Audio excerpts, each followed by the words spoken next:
kalfadhigii lixaad ee ay yeeshaan golaha wasiirada jamhuuriyadda Soomaaliland oo shirgudoominaya madaxweynaha jamhuuriyadda Soomaaliland mudane Muuse Biixi Cabdi oo weheliyay madaxweyne ku-xigeenka Soomaaliland mudane Cabdiraxmaan Cabdilaahi Ismaaciil Saylici ayaa warbixin lagaga dhageystay guddida nabadgelyada ee golaha wasiirada oo daraasad ka diyaariyay sida looga hortagi karo dagaalada soo noqnoqda ee dhexmara beelaha Soomaaliland qaar kamid ah oo ku salaysan isku dhacyada ka yimaada khayraadka bulshada ka dhaxeeya khilaafyada ka dhasha arrimaha dhulka iyo aafooyinka qabyaaladda iyo dhibaatada ay leedahay khilaafka siyaasiga ee beelaha qaar soo kala dhex gala geesta kale shirkan golaha wasiirada Soomaaliland waxa aad loogu dheeraaday sidii bulshada Soomaaliland ay ugu sinaan lahaayeen si cadaaladana ay ugu heli lahaayeen khayraadada kala duwan ee dalka dhinaca shaqada dawladda marka la gelayo iyo dhammaanba fursadaha kala duwan ee dalka ka jira madaxweynaha jamhuuriyadda Soomaaliland mudane Muuse Biixi Cabdi ayaa dhankiisa ku adkeeyay wasiirada in lagama maarmaan ay tahay in la xoojiyo shaqada qaranka waqti dheeraadana la geliyay sidii shaqada qaranka horumar looga gaari lahaa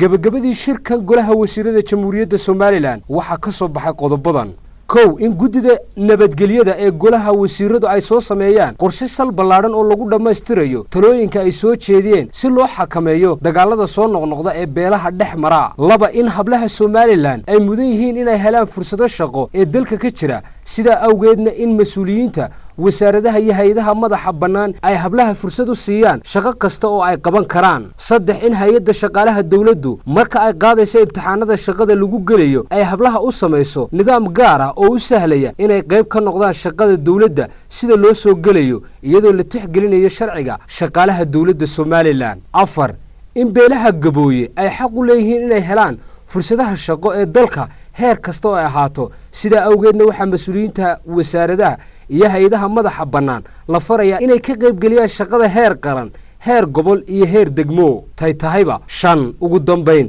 waxa golaha wasiiradu isku raacay inay waajibaad tahay in la hirgeliyo ku dhaqanka xeerarka iyo shuruucda kala duwan ee u dejisan qaranka jamhuuriyadda Soomaaliland si loo xoojiyo nidaamka dawladnimo ee jamhuuriyadda Soomaaliland